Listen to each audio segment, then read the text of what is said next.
Assalamualaikum warahmatullahi wabarakatuh. Bismillahirrahmanirrahim. Allahumma salli ala Sayyidina Muhammad wa ala ali Sayyidina Muhammad. Jadi di dalam masalah bab ini, di dalam masalah bab takdir Pak ya, banyak sekarang saudara-saudara kita ini terkadang berputus asa dari rahmat Allah ya. Yang jadi masalah itu takdir itu kan sudah ada, bahkan di dalam hadis itu bahwasanya rufa'atil aqlam wa jaffatis suhuf, sudah diangkat pena-pena ini aqlam, artinya qalam, alat tulis untuk mencatat takdir kita itu sudah dicatat 50.000 tahun sebelum diciptakannya makhluk Allah ini, manusia ini. Maka kertasnya itu pun yang untuk menulis takdir kita tadi ya kan, artinya apapun yang tertulis di dalamnya itu pun sudah kering. Jadi pertanyaan bagi kita, ini bagaimana Ustaz? Kita kan sudah tahu takdir, orang ini dalam keadaan kaya atau miskin, orang ini dalam keadaan susah atau senang, kan sudah ada takdir masing-masing kan, seperti itu. Itu apa gunanya kita berusaha? Jadi pertanyaan tuh.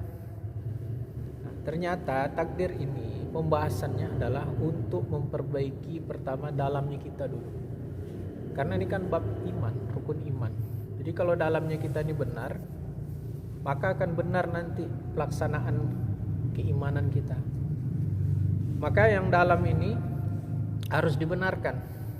Maka di dalam masalah takdir ini jangan sampai di dalam hati kita ini adalah hilang hubungan kita kepada Allah. Jadi takdir ini adalah untuk menguatkan iman kita ya, bukan untuk menjadikan permasalahan dalam kehidupan kita. Karena permasalahan itu kan hubungan dengan akal kita, otak. Ketika kita baca buku ada sesuatu yang gak cocok, akal kita akan berpikir. Tapi kalau iman ini kerjanya hanya untuk menerima. Jadi ketika dapat masalah, oh ya udah, berarti ini masalahnya. Tapi di sisi lain kan kita gunakan badan kita untuk menyelesaikan takdir tadi, masalah tadi. Makanya dua yang digunakan oleh badan ini, satu jasad, ini dikasih makan ya tiap hari, minum, gemuk dia Pak, ya kan? Cobalah Bapak makan buah, daging tiap hari, kasih terus nih, gemuk dia. Tapi kalau yang di dalam ini, dia makanannya bukan makanan yang ada di dunia ini, seperti makanan-makanan untuk menggemukkan kita, hewan gemuk dan sebagainya. Tapi makanannya ini adalah makanan yang berhubungan dengan hati, rohani kita.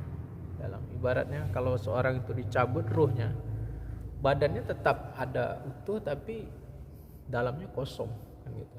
Jadi kalau kita mau mengisi rohani ini, dalam ini, yang pertama dibenarkan hati kita. Ya.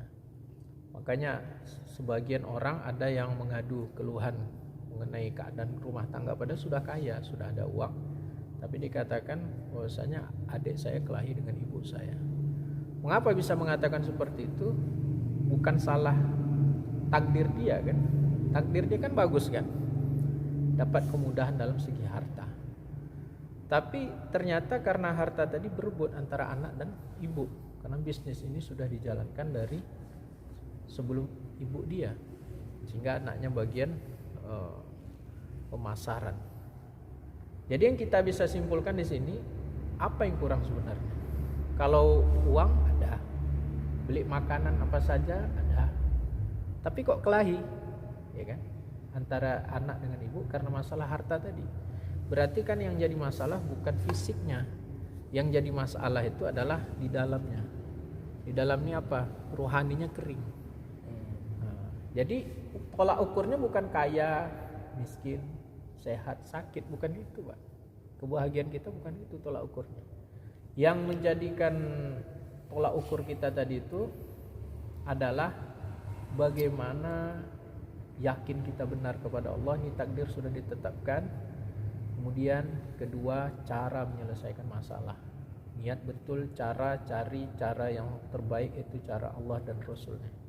Berarti jawabannya cuma itu saja, tolak ukur kebahagiaan kita. Kalau sudah bisa kita meyakini takdir dengan benar, sakit misalnya, tidak perlu marah, ya kan? Sakit, sabar, cari obat yang benar. Itu dokter yang ahli. Dari mana dokter-dokter yang bisa kita cari untuk bertanya, dari situlah kita akan mendapatkan manfaatnya. Kemudian sabar. Makanya di dalam hadis itu, wa anna ma'al usri yusra, sungguhnya beserta kesusahan itu ada kemudahan. Sebelum pembahasan hadis mengenai bab ini, ya, di dalam kitab Tirmidzi dijelaskan bahwasanya wa annan nasra ma'as sabri, dan sungguhnya pertolongan Allah itu berserta kesabaran. Dalam Al-Qur'an, innallaha ma'as sabirin, sungguhnya Allah Subhanahu wa taala bersama orang-orang yang sabar. Yang kedua, wa annal faraja ma'al karabi, sungguhnya faraj artinya kelonggaran, solusi, ya, masalah kita lepas, selesai, itu beserta kesulitan. Jadi ada orang yang menghadapi kesulitan, melewati proses kesulitan, berarti dia tuh ada juga nanti masa dia lepas dari kesulitan. Makanya yang di akhirnya itu wa anna ma'al usri yusra, sungguhnya beserta kesulitan itu ada kemudahan. Bahkan pembahasannya itu bukan hanya kesulitan itu ada kemudahan, tapi di dalam kesulitan itu ada kemudahan.